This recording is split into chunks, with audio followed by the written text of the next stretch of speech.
नमस्ते दोस्तों। अगर आप कॉमर्स के किसी भी एग्ज़ाम की तैयारी कर रहे हो तो आज का ये वीडियो आपके लिए है। आज हम पढ़ेंगे वैल्यूएशन ऑफ शेयर्स, यानी शेयरों का मूल्यांकन। अब सवाल है कि किसी कंपनी के एक शेयर की असली या उचित कीमत कितनी है।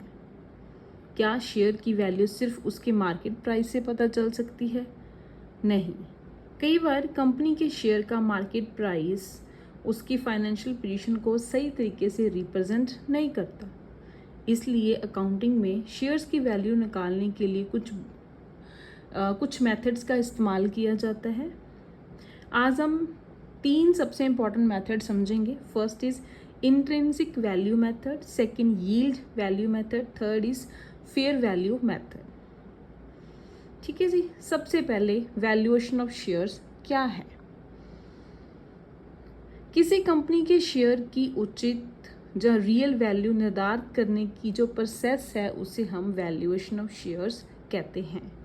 Means determination of a fair value of a share.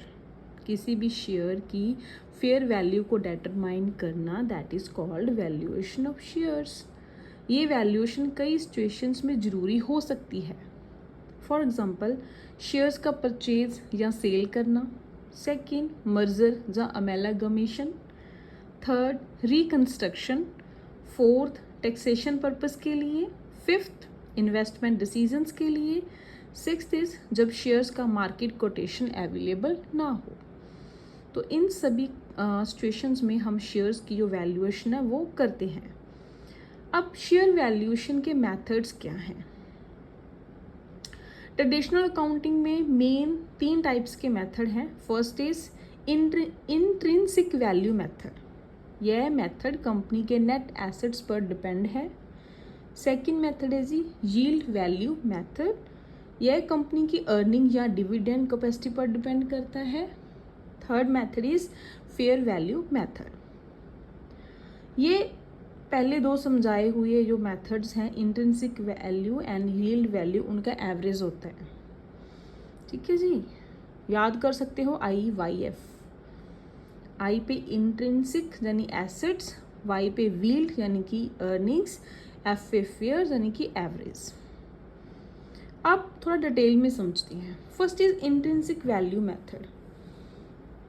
इसे नेट एसेट मेथड्स या एसेट बैकिंग मेथड भी कहा जाता है।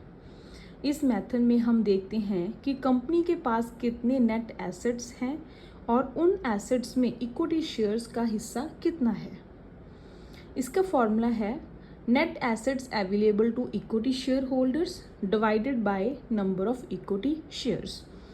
नेट एसेट्स कैसे निकलते हैं? Total assets minus external liabilities.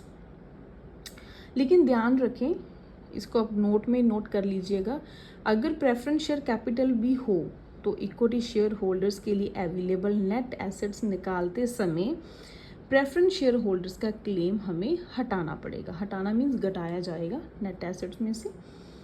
ठीक है जी। सेकेंड मेथड है जी यील्ड वैल्यू मेथड। यह मेथड कंपनी की अर्निंग कैपेसिटी और डिविडेंड पेइंग कैपेसिटी में पे ध्यान देता है।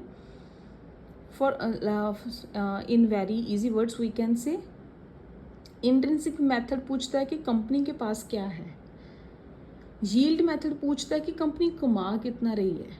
ये सबसे इम्पॉर्टेंट कंसेप्ट है और इसे याद रखने की ट्रिक भी यही है। अगर यील्ड मेथड पूछा हो तो मतलब कंपनी कितना इंटरेस्ट और डिविडेंड पे कर रही है, वो तभी पे करेगी अगर वो कमा रही है, प्रॉफिट हो रहा है। अगर इंट्रिंसिक वैल्यू मेथड पूछा है तो कंपनी के पास क्या है, मतलब नेट एसेट्स कितने हैं। ठीक है जी। थर्ड मेथड है फेयर वैल्यू मेथड। अब आते हैं तीसरे और बहुत ही इंपॉर्टेंट मेथड पर। इसमें हम intrinsic value and yield value का एवरेज लेते हैं। ठीक है जी। अब और इसमें कुछ इंपॉर्टेंट न्यूमेरिकल्स आ सकते हैं, आप बस इन मेथड्स का फॉर्मूला ध्यान में रखिए। ठीक है। हाँ जी।